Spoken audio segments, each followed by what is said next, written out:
بوڑھے سے میری ملاقات ہوئی, مجھ سے اس نے یہ بات کہی ہے. کسی کتاب سے پڑھ کر کے یہ روایت نہیں کر رہا ہوں آپ کے ساتھ, مجھ سے اس نے یہ بات کہی ہے کہ جب اس کی عمر 8 اور 9 سال کی تھی, کتنا 8 اور 9 سال کی تھی, تو اسے ایک کتے نے کاٹ لیا تھا. اور ظاہر بات, کتے کے کاٹنے سے خصوصاً پاگل ہو تو لوگ کیا ہے بہت ڈر جایا کرتے ہیں, اور بہت سے لوگوں کی وفات ہو جاتی ہے. ابھی چند مہینہ پہلے ہمارے ایک بھتیجے تھے, ان کا اسی میں انتقال ہو گیا, اللہ تعالیٰ ان کی مغفرت فرمائے. تو کتا جہاں پاگل ہو اگر کاٹ لے تو بہت سے لوگوں کو جو ہے کہ وفات ہو جایا کرتی ہے. تو انہیں بھی کتے نے کاٹ لیا تھا, تو وہاں علاج کیا. اور ظاہر بات ہے, آج جب مجھ سے 6 سال پہلے بات کی تھی اس نے, اور اس کی عمر 90 سال کی تھی, تو یعنی اس کا مطلب 80 سال پہلے کی بات ہوگی, یہ 80-85 سال پہلے کی بات ہوگی. تو اس وقت اتنا علاج خصوصاً دیہات کے علاقے میں کہاں اتنا علاج پایا جاتا تھا. میرے بچپن تک کی بات ہے, لوگ علاج اپنے ہاتھوں سے کیا کرتے تھے. بہت کہیں معاملہ سخت ہو گیا تو ڈاکٹر کے پاس لے کر کے بھاگا کرتے تھے, ورنہ زکام ہے, بخار ہے, ان چیزوں کا علاج ڈاکٹر کے پاس لوگ کرتا ہے. حتیٰ کہ ہاتھ پاؤں ٹوٹ جاتے تھے ایکسیڈنٹ وغیرہ میں. مجھے یاد ہے کہ اگر مشکل سے 9-10 سال کا رہا ہوگا, درخت پر سے ایک بار گر پڑا, 2 گھنٹے بے ہوش رہا, لیکن مجھے کسی ہاسپٹل نہیں پہنچایا گیا. یہاں تو عنایہ مرکزہ میں فوراً رکھ دیا جائے گا. تو اس وقت علاج اتنا عام لوگوں کے اندر بیچ نہیں تھا. تو اپنا دیہاتی جو علاج ہوا کرتا ہے وہ علاج کیا, دیہاتی علاج کیا. لیکن کچھ لوگوں نے بتایا کہ فلاں جگہ جو پنڈت ہے وہ اس کا صحیح علاج کرتا ہے. لیکن وہ پنڈت بھی اچھا تھا, لوگ اس سے ہوشیار رہے. بہت سے لوگ غیر مسلموں کے پاس جا کر کے, یا ایسے لوگوں کے جن کے عقیدے کے بارے میں کچھ معلوم نہیں ہے, وہ ان کے پاس جا کر کے جھاڑ پھونک کرواتے ہیں. قطعاً ایسا نہیں کرنا چاہیے, بلکہ اسی شخص سے جھاڑ پھونک کروانا چاہیے جو ظاہر میں اللہ تعالیٰ کے احکام کا پابند ہو, اللہ تعالیٰ کے احکام کا پابند ہو, اور صاف پڑھ کر کے قرآن اور حدیث سے جھاڑ اور پھونک کرتا ہو. تو کہا اس کے پاس لے گئے, تو اس نے کہا کہ فلاں لفظ تم بولتے رہو اور اسی جو برگد کا درخت ہے اس کو 8 چکر لگاؤ. کہا میرے والد, چونکہ میرے گاؤں میں کتے کاٹنے سے ایک آدمی کا انتقال ہو گیا تھا, اس لیے میرے والد نے محبت میں کہا کہ بیٹا تم چکر تو لگا لو, لیکن تم بسم اللہ ہی کہتے رہنا وہاں پر. تم چکر تو لگاؤ لیکن تم کیا کہتے رہنا, بسم اللہ ہی کہتے رہنا. یہی بڑی اہم بات تھی. چلیے, لیکن کچھ بھی ہو یہ کام غلط تھا.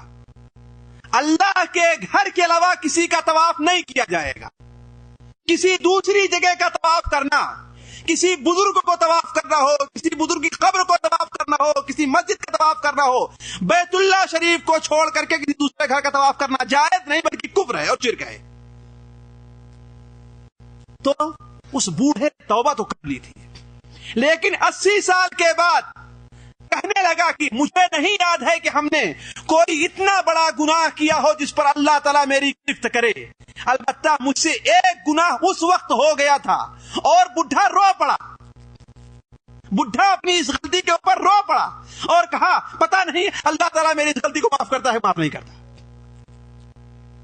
دیکھا آپ نے, دل کے اندر یہ شرمندگی, یہ احساس ہونا چاہیے, یہ شرمندگی اور اپنے گناہوں پر یہ احساس, یہ ندامت ہونی چاہیے کہ توبہ تو بہت کی ہے, یہ بہت بڑا گناہ ہم سے ہو گیا تھا, پتہ نہیں اللہ تعالیٰ ہمارے اس گناہ کو معاف کرتا ہے. البتہ امید رکھنی چاہیے کہ انشاءاللہ اللہ تعالیٰ ضرور معاف کرے گا. کیوں؟ انی لغفار لمن تاب وآمن وعمل صالحا ثم اهتدى, یہ اللہ تعالیٰ کا فرمان ہے.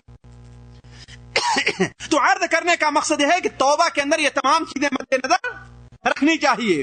وہ 99 آدمیوں کا قاتل شخصوں کو قتل کو پورا کر دیا, پھر بھی شرمندہ رہا اپنی بات پر, دلوں میں کڑھن رہی, دل جلتا رہا, اور وہ پھپھولے جل کر کے, بھاپ بن کر کے, آنکھوں سے آنسو بن کر کے نکلتے رہے. وہ پھر ایک دوسرے مولوی صاحب کے پاس جاتا ہے. اللہ نے انہیں تھوڑی دین کی سمجھ عطا فرمائی تھی, دین کی سمجھ عطا فرمائی تھی. ان سے جا کر کہتا ہے کہ بھلا بتائیے 100 آدمیوں کو ہم نے قتل کیا ہے, اللہ میری توبہ قبول کرے گا کہ نہیں کرے گا؟ وہ کہتا ہے بندے اللہ تیری توبہ قبول کیوں نہیں کرے گا؟ کہا لیکن جس گاؤں کے اندر رہ کر کے تو یہ سب کام کرتا تھا وہ گاؤں چھوڑ دینا چاہیے تجھ کو, اور جا فلاں گاؤں کے اندر کچھ نیک لوگ بستے ہیں وہاں رہ کر کے ان کے ساتھ اللہ تعالیٰ کی عبادت کر. ہے کہ نہیں؟ اس کا مطلب جہاں کہیں انسان سے کوئی گناہ ہوتا رہا ہو، جن ساتھیوں کے ساتھ گناہ کرتا رہا ہو، ان ایسے لوگوں کا ساتھ چھوڑ دینا چاہیے، ورنہ بہت ممکن ہے کہ دوبارہ گناہ کی طرف لوگ پلٹ آئیں گے۔ تو عہد کرنے کا مقصد توبہ کے اندر ان تمام چیزوں کو مد نظر رکھنا چاہیے۔ دوسری چیز، توبہ کا معاملہ بڑا لمبا ہے، کبھی فرصت میں سن لینا بڑی ہے داستان میری، لیکن اب دوسری بات طرف ہم آتے ہیں جو رمضان المبارک کے استقبال سے متعلق ہے۔ دیکھیے، دوسری چیز قرآن مجید کی تلاوت ہے۔ قرآن اور رمضان، ان دونوں کا بڑا گہرا تعلق ہے، اس دنیا کے اندر بھی اور آخرت کے اندر بھی، اس دنیا کے اندر بھی اور آخرت میں بھی۔ کیوں؟ اس لیے قرآن کب نازل ہوا ہے؟ رمضان المبارک میں۔ قرآن رمضان سے محبت کرتا ہے، رمضان قرآن سے محبت کرتا ہے، اسی لیے اللہ کے رسول صلی اللہ علیہ وسلم ہر رمضان المبارک کو حضرت جبرائیل علیہ السلام آپ کے پاس تشریف لاتے تھے اور ہر رات کو بیٹھ کر کے دونوں قرآن کا دور کیا کرتے تھے، ہے کہ نہیں؟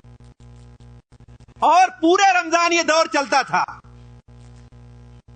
تو اس دنیا میں بھی قرآن، اسی لیے ہم اور آپ عمومی طور پر یہ دیکھتے ہیں کہ جو آدمی سال بھر کبھی قرآن مجید کی تلاوت نہیں کرتا، وہ بھی رمضان میں قرآن مجید ڈھونڈتا پھرتا ہے کہ مولوی صاحب اگر اجازت دیں تو مسجد سے ایک قرآن لے لوں، رمضان میں پڑھ کر کے واپس کر دوں گا۔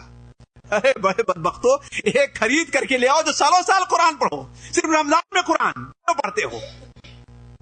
قرآن صرف رمضان کے لیے نازل نہیں ہوا ہے بلکہ سارے مہینے کے لیے نازل ہوا ہے۔ بھلا بتائیں، صحابہ کرام جنہوں نے قرآن کو اپنی زندگی کے اندر بسا لیا تھا، بلکہ ان کا چلنا پھرنا اٹھنا بیٹھنا قرآن تھا۔ قاری نظر آتا ہے، حقیقت میں ہے قرآن۔ یہ رات کسی کو نہیں معلوم کہ مومن قاری نظر آتا ہے، حقیقت میں ہے قرآن، اس لیے کہ قرآن جو پڑھتا ہے، قرآن کے اندر جو احکام ہے اسے اپنی زندگی پر اپنانا چاہتا ہے، اور یہ انسان کا کمال ہے۔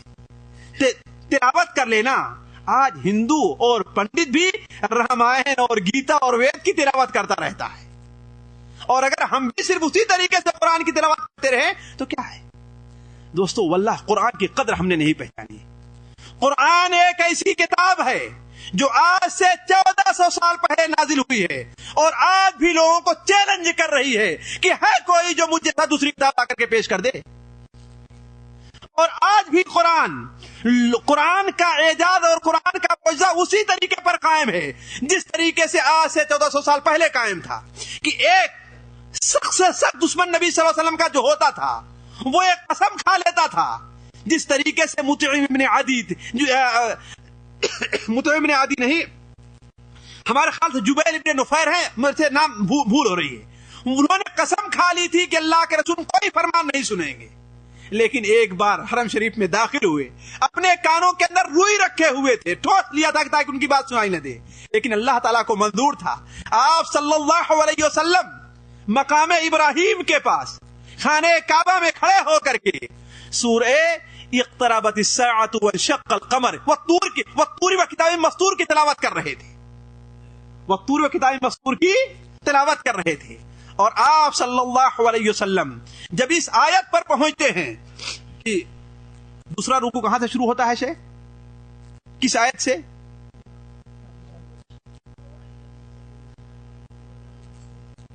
جی سورہ الطور، اکفارکم خیر من اولئک ام لکم براءۃ فی الزبر؟ نہیں، یہ تو سورہ قمر ہے شیخ، آپ ہی میری طرح بھول گئے، سورہ طور کی۔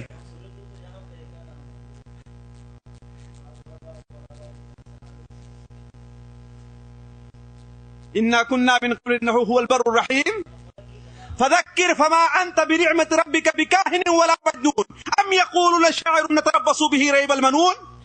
جب اس آیت پر پہنچے آپ صلی اللہ علیہ وسلم کہہ رہے تھے کیا یہ لوگ کہتے ہیں کہ شاعر ہے یہ جس کی موت کا انتظار کر رہے ہیں یہ لوگ، یہ جادوگر ہے، یہ کیا ہے؟ چنانچہ جب قرآن کی کھڑکھڑاتی ہوئی ہے آواز ان کے کانے پہنچتی ہے تو نکال کر کے پھینک دیتے ہیں اور فوراً اسلام قبول کر لیا۔ اور جس طریقے سے یہ قرآن اس وقت معجزہ تھا، آج بھی یہ قرآن جو قرآن کو سمجھنا چاہتا ہے اس کے لیے معجزہ بن رہا ہے۔